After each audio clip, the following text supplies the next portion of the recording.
बच्चों, आज मैं आपको सूरदास के तीसरे पद के शब्दार्थ और व्याख्या समझा रही हूँ। हमारी हरी हारिल की लकड़ी। हरि मैंने भगवान कृष्ण। हारिल एक पक्षी जो सदैव अपने पंजों में एक लकड़ी थामे रहता है। मंत्रम वचन नंद नंदन उर यह दृढ़ करी पकड़ी। क्रम मैंने कर्म, उर मैंने हृदय, नंद नंदन नंद का बेटा। दृढ़ दृढ़ता से, पकड़ी पकड़ी, जागत सोबत जागते सोते, स्वपन सपना, दिवस दिन, निसी रात, कान्य कन्हैया कन्हैया, जकरी रटती रहती हैं।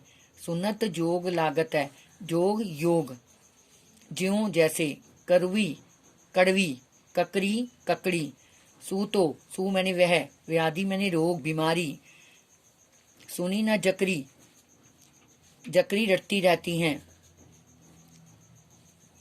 ते नहीं जिससे ले आयो, मन चक्री, मन चक्री, मन में चक्कर या दुविधा बनी रहती है।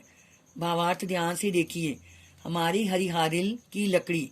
उदो, गोपियां उदो को कहती हैं, हे उदो, हमारे लिए हरिहारिल के पंजों में थामी हुई लकड़ी के समान है। जिस प्रकार हारिल पक्षी लकड़ी को किसी हाल में नहीं छोड़ता, उसी भांति हम भी कृष्ण को दृढ़ता से थामे हुए हैं। मंत्रम वचन नंद नंदन उरिया दृढ़ करी पकड़ी। हमने मन से, क्रम से, वचनों से कृष्ण को हृदय में दृढ़ता से बसाया हुआ है। हम जागत सोवत, स्वपन दिवस निसी, कान्य कान्य जकरी। हम जागते सोते रात दिन, यहाँ तक कि सपने में भी कन्हैया कन्हैया नाम की रट लगाए रहती हैं। सुनत जोग लागत, ऐसो ज्यों करुई ककड़ी। हम जब तुम्हारे मुंह से योग साधना की बात सुनती हैं तो हमें तुम्हारा यह संदेश कड़वी ककड़ी के समान कड़वा और रुचिकर लगता है। सूतो व्याधि हमको ले आए, देखी सुनी न जकरी। तुम तो हमारे लिए ऐसी बीमारी ले आए हो जो हमने ना तो कभी देखी, ना सुनी और ना कभी इसका व्यवहार करके देखा। यह तो सूरत नहीं ले सौंपो जिनके मन चक्री। गोपियां कहने लगी, है उदो, तुम यह योग साधना का संदेश उन लोगों को दो जिनके हृदय में भटकन है, जिनकी कहीं कोई आस्था नहीं है। हम तो पूर्ण रूप से कृष्ण की दीवानी हैं। हम यह योग संदेश क्या करेंगी? अब इसके प्रश्न उत्तर भी पूछ सकते हैं। प्रश्न, गोपियां कृष्ण को हारिल की लकड़ी क्यों बताती हैं? उत्तर, गोपियां कृष्ण को हारिल की लकड़ी के समान अपना टूट अंग मानती हैं। जैसे हारिल हर हाल में तिनके को अपनी चोंच में लिए फिरता है, उसी प्रकार गोपियां कृष्ण को दिन रात अपने हृदय में रखती हैं। इसकी भाषा कौन सी है? ब्रिज।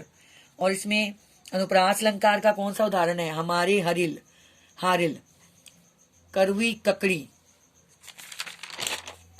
कृष्ण के वियोग में गोपियों की दशा कैसी हो गई? उत्तर, कृष्ण के वियोग में गोपियां बावली हो गई हैं। वे दिन रात कृष्ण के नाम की रट लगाई रहती हैं। योग को किसके समान बताया गया है? योग को कड़वी ककड़ी के समान कटु बताया गया है। योग को गोपियों ने कड़वी ककड़ी क्यों कहा है? गोपियां योग मार्ग को कड़वी ककड़ी के समान कटु और व्याधि के समान बला मानती हैं। उनके लिए योग मार्ग उन्हें कृष्ण से दूर ले जाने वाला है, इसलिए व्यर्थ है। योग संदेश किसे दिए जाने की बात गोपियों ने की है? गोपियों ने उद्धव से योग की शिक्षा ऐसे लोगों को देने की बात कही है जिनके मन में चक्कर है, दुविधा है, जिनका मन स्थिर नहीं है, जो कृष्ण की दीवाने नहीं है, जो कृष्ण के दीवाने नहीं है। अनुप्रास अलंकार के दो उदाहरण, हमारे हरि हालिल, करवी ककड़ी। इस पद में किस भाषा का प्रयोग है? ब्रिज भाषा का। और इसमें कौन सा रस है? इसमें वियोग श्रृंगार रस है। हरि है राजनीति पढ़ी आए, राजनीति की शिक्षा पढ़ी आए, पढ़ आए। हरि कृष्ण समुझी बात कहत मधुकर के, समाचार सब पाए।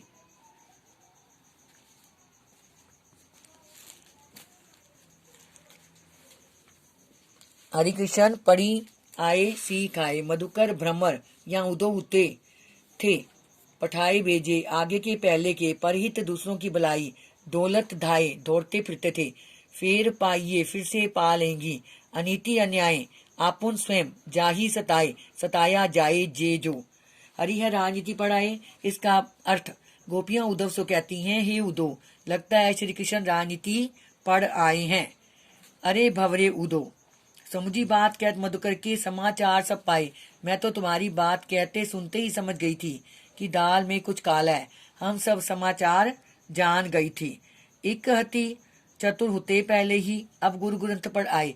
हम कृष्ण की छली भरी बातें राजनीति समझ गई हैं। अरे भंवरे, एक तो तुम पहले से ही चतुर थे, चालाक थे, अब तुम अपने गुरु कृष्ण से राजनीति के ग्रंथ भी पढ़ आए हो। बड़ी बुद्धि जानी जो उनकी योग संदेश पठाए, अतः तुम्हारी हर बात में छल कपट भर गया है। वाह, हम श्री कृष्ण की बुद्धि का बड़प्पन भी मान गए हैं। उन्होंने हमारे लिए योग का संदेश भेजकर कितनी समझदारी की है। अब अपने मन फेर पाइए, चलत जू होते चुराए। हम